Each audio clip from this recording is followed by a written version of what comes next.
Ederson. Comment va ta récupération et qu'est-ce que tu fais ces jours-ci pendant que tu ne joues pas au foot? Bon, pour l'instant, ça se passe très bien. Je suis à Hauteville et je fais un très bon travail ici, surtout de renforcement. Après avoir passé un mois avec un attel et au repos complet, donc j'ai repris la rééducation ici et ça va de mieux en mieux. Je me sens bien en ce moment et je pense pouvoir attaquer les entraînements dans 10 jours. Super. Après beaucoup de mois où tu n'as pas joué au foot, entre ta blessure avec le Brésil et cette dernière blessure, ça te manque beaucoup le foot joué? Ah oui, c'est sûr que ça me manque énormément. Déjà l'année dernière, j'ai eu cette grosse blessure avec la sélection et j'ai mis 7 mois pour revenir. Et puis après, je suis bien revenu, j'ai bien fini la saison et là, en début de saison, j'ai encore une autre blessure et ça me fait être loin de terrain pendant 2 mois et demi, 3 mois. C'est vrai que ça manque énormément et j'ai hâte de retrouver le terrain, mes coéquipiers à Lyon et les entraînements et surtout la compétition, c'est ce que me manque le plus. Ok. Comment va ton fils Alessandro? Et comment changer ta vie maintenant depuis que tu es papa? Alors là, c'est vraiment que de bonheur. Mon petit, il grandit bien et en plus, à chaque fois qu'on est ensemble, c'est vraiment une joie immense. Donc voilà, je peux dire vraiment que je suis quelqu'un d'heureux dans la vie et ça me permet aussi d'être serein et de passer ces moments difficiles du côté professionnel. Voilà, avec le côté humain de la famille, avec mon petit, ma femme, ça se passe très bien. Donc ça m'aide à garder le moral et à être toujours positif. Bon, retournons parler foot. En Ligue 1, avec le Lyon, a bien débuté la saison, malgré beaucoup de blessures au sein de l'équipe. Quelle penses-tu puisse être la force de cette équipe, étant donné que nous l'avons pas encore vue au complet? Je pense que cette année, il y a surtout une autre ambiance, dans le sens où tous les joueurs tirent dans le même sens. Personne je le joue individuellement. Je pense que le coach y est pour beaucoup. Je pense qu'il a amené quelque chose de sain dans l'équipe. C'est-à-dire que maintenant, je pense qu'on est plus une équipe qui joue tous ensemble contre les adversaires. Et je pense que ça peut payer dans l'année. Si on continue comme ça, je pense qu'on aura des bons résultats. Le mercato de cet été a amené beaucoup de visages nouveaux à Lyon, y compris l'entraîneur. Parle-nous un peu de tes nouveaux camarades et avec qui tu te trouves le mieux, parmi les nouveaux, mais aussi avec les anciens. Bon, pour l'instant, à cause de ma blessure, je n'ai pas eu beaucoup de temps du passé avec eux.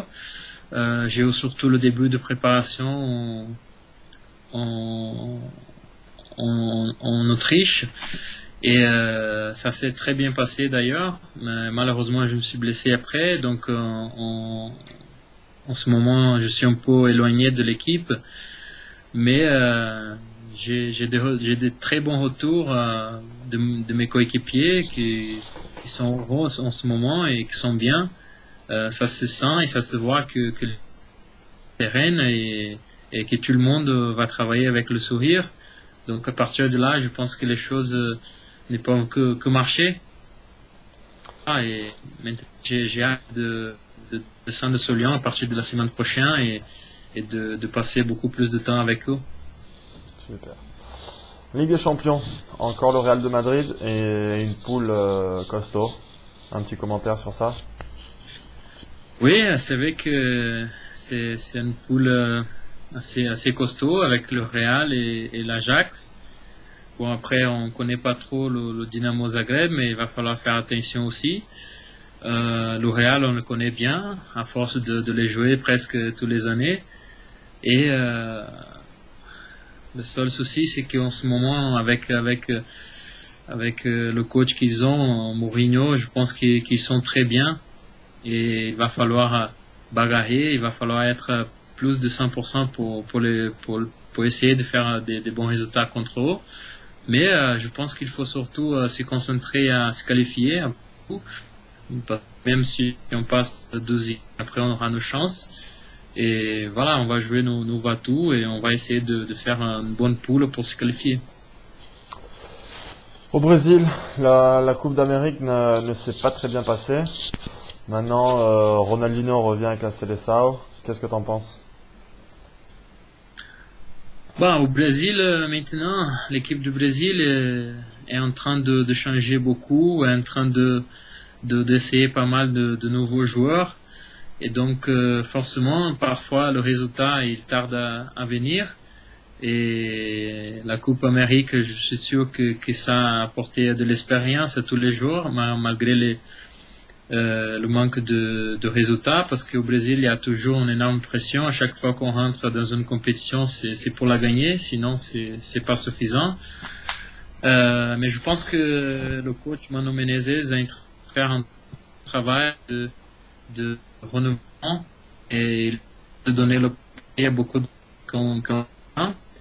Et l'arrivée de Ronaldinho dans ce groupe va apporter beaucoup d'expérience et surtout beaucoup de tranquillité aux jeunes pour pouvoir s'exprimer de la meilleure façon. Donc je pense que c'est très positif son retour et je pense que dans l'avenir l'équipe du Brésil va retrouver toute sa force et va avoir des bons résultats.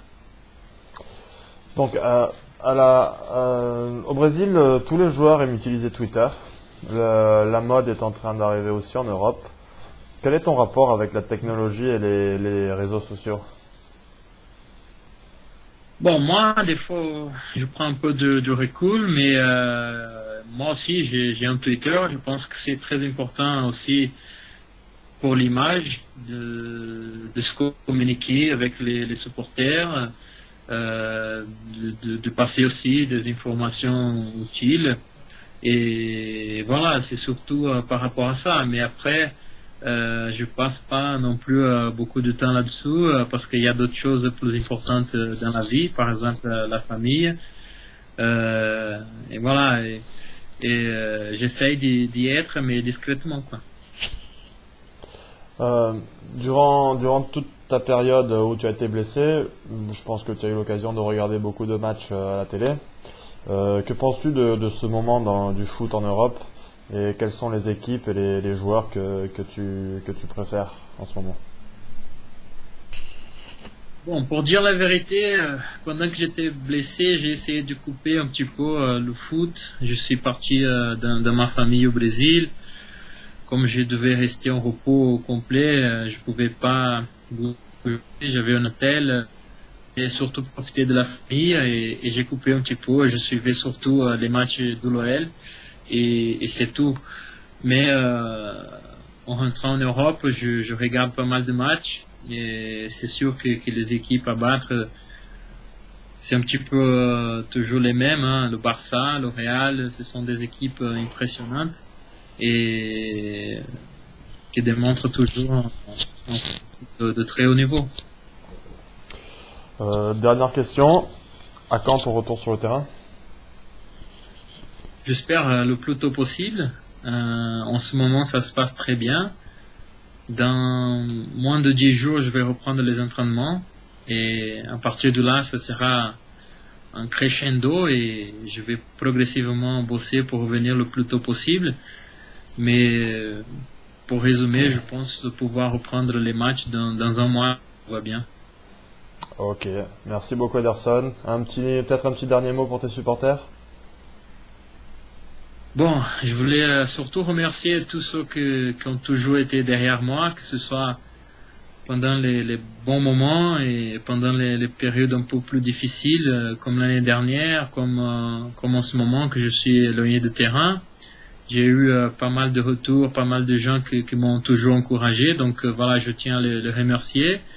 Et bien sûr, un gros merci aussi à ma famille qui ont toujours été avec moi et qui me donnent que de bonheur et qui me font toujours avancer et toujours garder la pêche. Donc voilà, merci à tous et j'espère vous retrouver tous sur le terrain pour donner beaucoup de joie et de plaisir si on joue au foot. À Merci bientôt. beaucoup Ederson, à bientôt. À bientôt. Ciao, ciao. Boh, fatto. Allora, dai, è andata bene. Speriamo di averla registrata, se no dobbiamo rifarla. Non parlare in francese. T'alleni almeno, dai. Sì, mi viene Allora, in italiano.